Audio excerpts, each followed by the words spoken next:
Hello everyone, নমস্কার বন্ধুরা। আমার নাম Aniruddha Majumdar, art historian and art interpreter. কেমন আছেন আপনারা সবাই? আশা করি আমার ভিডিও আপনাদের ভালো লাগছে। আজ আমি যে পেন্টিংটার ব্যাপারে বিশ্লেষণ করব সেটা একটা রোমান্টিসিজম পেন্টিং। রোমান্টিসিজম একটা এমন সময়, কবিদের, রাইটার্সদের, লেখকদের, 19th সেঞ্চুরি, সেই সময় মানুষের একটা উদ্যম ভাব সেইটা কবিতার মধ্যে, লেখার মধ্যে উঠে আসে। সেই কবিতার লেখাকে ইলাস্ট্রেশন করার জন্য আর্টিস্টদের রাখা হয়। তারা সেই কবিতা, লেখা, উপন্যাসগুলোকে ছবির মধ্যে, পেন্টিং এর মধ্যে রূপান্তরিত করত। সেই রকমই আজ যে পেন্টিংটার ব্যাপারে বলবো সেটা থিম হচ্ছে সাবলাইম। সাবলাইম মানে মহৎ, বড় সড়ো কিছু, একটা অ্যাডভেঞ্চার, রোমাঞ্চকর কোনো একটা দৃশ্য। সেই পেন্টিংটা টোটালি অটোবায়োগ্রাফিক্যাল হয়। পেন্টিংটার নাম হচ্ছে টাইফুন, দ্য কামিং স্টর্ম। দেখুন পেন্টিংটা।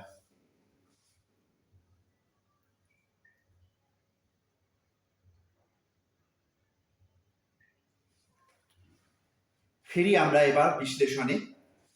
পেন্টিংটা করা হয়েছে স্কলার শ্যামার পেপারে, ড্রাই প্যাস্টেল দিয়ে। কিন্তু এটা পিওর ড্রাই প্যাস্টেল নয়, এটাকে বলা হয় semi hard pastel. Semi hard pastel আর ড্রাই প্যাস্টেলের মধ্যে অনেক ডিফারেন্স আছে। সেমি হার্ড প্যাস্টেলস প্রচন্ড ব্রাইট হয়, হোয়ার অ্যাজ ড্রাই প্যাস্টেল একটু মিউটেড হয় আর ম্যাট ফিনিশ হয়। সাইজ হচ্ছে পেপারটা 30 ইঞ্চি ইন্টু 20 ইঞ্চি। পেন্টিংটা প্রচন্ডই ভয়াবহ। যদি দেখা যায় একটা বিকট ঝড় উঠেছে, দেখা যাচ্ছে যে অন্ধকার মেঘ, ঝড়ের মেঘ সূর্যকে গিলে খাচ্ছে। তার মধ্যে একটা স্কুনার, এই টাইপের জাহাজকে স্কুনার বলা হয়, চিরে বেরোচ্ছে, আর এখান দিয়ে একটা টাইফুন বা একটা ঝড়, সামুদ্রিক ঝড় এগিয়ে আসছে। এইদিকে দেখা হচ্ছে কালো মেঘ জড়ো হচ্ছে।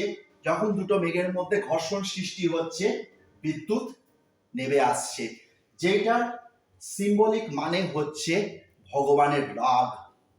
আরেক দিকে এর মানে হচ্ছে যে সততাকে দেখানো, সত্যিকে দেখানো, আলোর দ্বারা, অন্ধকারের মধ্যে আলোর দ্বারা সত্যিকে তুলে ধরা। প্রচন্ড বেগে ঝড় হাওয়া বইছে আর ঢেউ প্লাবন হচ্ছে চারিদিকে। সূর্য আস্তে আস্তে অন্ধকারের মধ্যে মিশে যাচ্ছে। এত যে রশ্মি, সেইটা পুরো খেয়ে নিচ্ছে আঙুলের মতন, ঠিক এইরকম ভাবে জিনিসটাকে গ্রাস করে তুলছে। পেন্টিংটার মধ্য থিম হচ্ছে অ্যাডভেঞ্চার। স্কুনারটা এগিয়ে চলছে, অনিশ্চয়তা, সে দাঁড়াবে কি সে ডুবে যাবে, কিন্তু তাও সে এগিয়ে চলছে এই ঝড়ের বুক চিরে। মানুষকে শেখাচ্ছে যতই আমাদের খারাপ সময় আসুক, আমাদেরকে এগিয়ে চলতে হবে, থেমে গেলে চলবে না, থেমে যাওয়া মানেই মৃত্যু। যদি আজকে এই স্কুনারটা পাড়ে দাঁড়িয়ে ভাবতো, তাহলে সে ভাবতেই থাকতো, কোনোদিন সে একটা ম্যাচিওর জাহাজে পরিণত হতো না। সে আজকে বেরিয়ে পড়েছে অনিশ্চয়তার দিকে। সে জানে না যে ঝড়ের পেছনে কি আছে।